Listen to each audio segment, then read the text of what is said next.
السلام علیکم ویورز، شہزادے برہان الدین کی ہسٹری پر آج کی یہ ویڈیو بنائی گئی ہے۔ شہزادے برہان الدین 19 دسمبر 1885 کو یلدیز محل میں پیدا ہوئے۔ ان کے والد کا نام سلطان عبدالحمید اور والدہ کا نام مزید مستان قاتن تھا۔ آپ اپنے والد کے 8ویں بچے، چوتھے بیٹے اور اپنی ماں کے اکلوتے بیٹے تھے۔ سلطان عبدالحمید نے ان کا نام اپنے چھوٹے بھائی شہزادے محمد برہان الدین کی یاد میں رکھا۔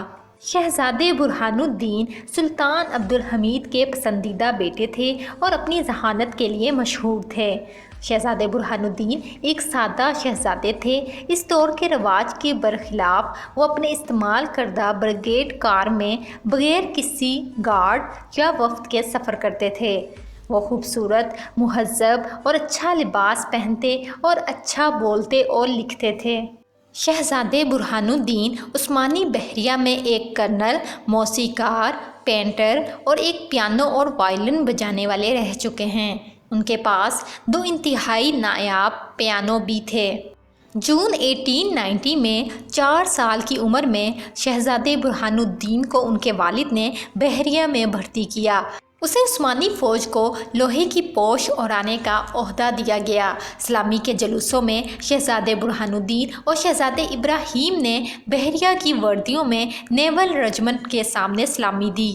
جون 1893 کو 7 سال کی عمر میں انہیں لیفٹیننٹ کمانڈر کا عہدہ دیا گیا۔ اسی سال انہوں نے بحریہ کا ترانہ بھی تیار کیا۔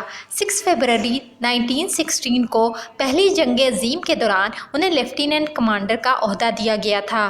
جولائی 1918 کو انہیں کیپٹن کے عہدے پر ترقی دی گئی۔ 1903 میں کیسلے ولہم II کے بیٹوں کے دورے پر سلطان عبدالحمید نے شہزادے برہان الدین اور وزیر خارجہ توفیق پاشا کو شہزادوں کے استقبال کے لیے مقرر کیا۔ شہزادے برہان الدین نے شہزادوں کا استقبال کیا اور توفیق پاشا نے ترجمے کا فریضہ انجام دیا۔ اکتوبر 1915 میں شہزادے برہان الدین نے ویانا کا دورہ کیا اور وہاں بریسٹل ہوٹل میں 1927 کے آخر تک قیام کیا۔ رسمی تعلیم کے علاوہ شہزادے برہان الدین کو موسیقی اور فنون بھی سکھائے گئے۔ انہیں یلدیز محل کی زمین پر ایک ولا مختص کیا گیا۔ اس کے علاوہ وہ ایک حویلی کے بھی مالک تھے۔ ان کی پہلی شادی 1907 میں ایمن نور بانو سے یلدیز محل میں ہوئی۔ 1911 میں ان کے ہاں ایک بچے کی پیدائش ہوئی جس کا نام محمد فخر الدین رکھا گیا۔ بعد میں دونوں کی طلاق ہو گئی۔ 1907 میں ان کی دوسری شادی نازلیال سے ہوئی۔ 1919 میں طلاق کے بعد نازلیال نے یونینسٹو کے وزیر خزانہ محمد کیوت سے شادی کی۔ 1925 میں پیرس میں ان کی تیسری شادی جورجینا لیونورا سے رکھی گئی، لیکن شادی اسی سال منسوخ کر دی گئی۔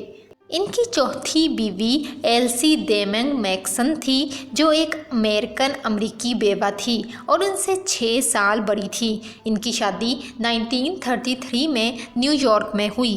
سلطان عبدالحمید کی معزولی کے بعد شہزادے برہان الدین نے یونینسٹوں سے قریبی تعلقات استوار کیے جو اسے دشمن سے بچا سکتے تھے۔ 1913 میں شہزادے برہان الدین کو البانیہ کے تخت کی پیشکش بھی کی گئی لیکن انہوں نے اسے مسترد کر دیا۔ 1912 میں جب البانیہ سلطنت عثمانیہ سے الگ ہوا تو البانیہ کے قوم پرستوں نے باضابطہ طور پر بڑی یورپی ریاستوں کی رضامندی کے ساتھ سلطان عبدالحمید کے 27 سالہ بیٹے شہزادے برہان الدین کو تخت کی پیشکش کی۔ البانیہ میں زیادہ تر اکثریت مسلمانوں کی تھی، اس لیے یہاں یورپی خاندانوں کا حکمران مناسب نہیں تھا۔ جب شہزادے نے البانوی تخت سے انکار کیا تو وزیر اعظم سید حلیم پاشا نے یہ جواب بڑی ریاستوں کو ٹیلی گراف کیا۔ ٹیلی گرام بھیجنے سے پہلے ہی ایک عجیب واقعہ پیش آیا۔ البانوی فوج کے کمانڈر توپتانی پاشا، جو ریاست کے فیصلے کو مطلع کرنے والی کمیٹی میں شامل تھے، کو استنبول سے ایک ٹیلی گرام موصول ہوا کہ شہزادے برہان الدین چند دنوں میں تخت سنبھالنے کے لیے البانیہ آ رہے ہیں۔ اس استنبول سے آنے والی فیری ڈریک جب البانیہ پہنچی تو کیسر جیسی مونچھوں والا ایک شاندار، خوبصورت اور شریف نظر آنے والا نوجوان حمیدی فیض میں سادہ سرمئی یونیفارم پہنے نیچے آیا۔ وفد نے انہیں خراج عقیدت پیش کیا۔ ایسٹ پاشا کمانڈر نے اپنی تلوار بڑھائی لیکن اس نے انکار کر دیا اور پاشا کو گرم جوشی کے ساتھ گلے لگایا۔ پھر وہ تیزی سے چھلانگ لگا کر گھوڑے پر بیٹھا اور دونوں مل کر گورنمنٹ ہاؤس چلے گئے۔ استنبول کے اخبار میں تخت کے لیے اپنی بولی کی خبر پڑھنے والے اوٹو ویٹ نامی 42 سالہ سرکس کے مسخرے نے شہزادی کی جگہ لینے کی پاگل پن حد تک کوشش کی۔ وہ اس سے قبل بھی فراڈ کے کسی کاروبار میں ملوث تھا۔ اس نے ویانا کے ایک تھیٹر سے یونیفارم لیا تھا اور اپنے ایک دوست کو کہا تھا کہ وہ شہزادے کی طرف سے البانیہ کو ٹیلی گرام بھیجے۔ وہ تھیسالونیکی میں آیا اور جہاز پر چڑھ گیا۔ وہ ایک پوری کمیونٹی کو دھوکہ دینے میں کامیاب ہو گیا تھا جو شہزادے کو نہیں جانتی تھی۔ 13 اگست 1913 کو اسے البانیہ کا بادشاہ قرار دے دیا گیا۔ اس نے یورپی ریاستوں کو مطمئن کرنے کے لیے اوٹو نام رکھا۔ نے فوری طور پر مونٹی نیگرو پر آپریشن کے لیے عام معافی اور متحرک ہونے کا اعلان کیا۔ اس نے اپنے سامنے پیش کی گئی رپورٹس پڑھی، تقاریب میں شرکت کی اور ملک بھر سے وفود کا استقبال کیا۔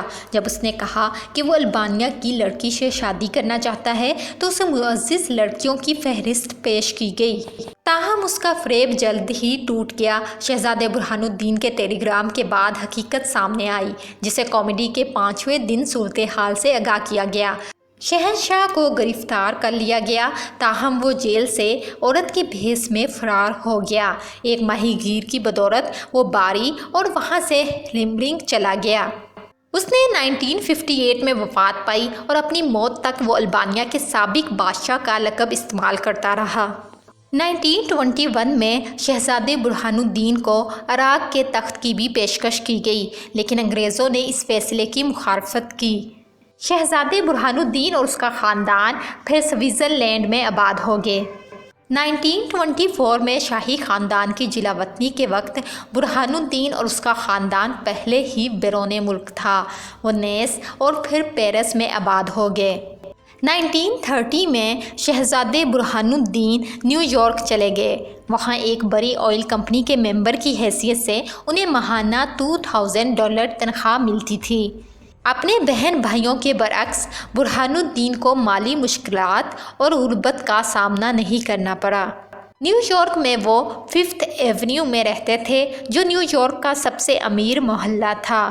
شہزادے برہان الدین 15 جون 1949 کو نیو یارک میں دل کا دورہ پڑنے سے 63 ایئرز کی ایج میں انتقال کر گئے۔ ان کی میت کو استنبول لایا گیا، لیکن حکومت نے انہیں اندر آنے کی اجازت نہیں دی، جس کے بعد ان کی میت کو شام لے جایا گیا، جہاں انہیں دمشق کی سلطان سلیم مسجد میں دفن کیا گیا۔ شہزادے برہان الدین کی ہسٹری کے متعلق آپ کی کیا رائے ہے؟ اپنی رائے کا اظہار کومنٹس باکس میں کریں اور مزید ویڈیوز کے لیے چینل کو لازمی سبسکرائب کریں۔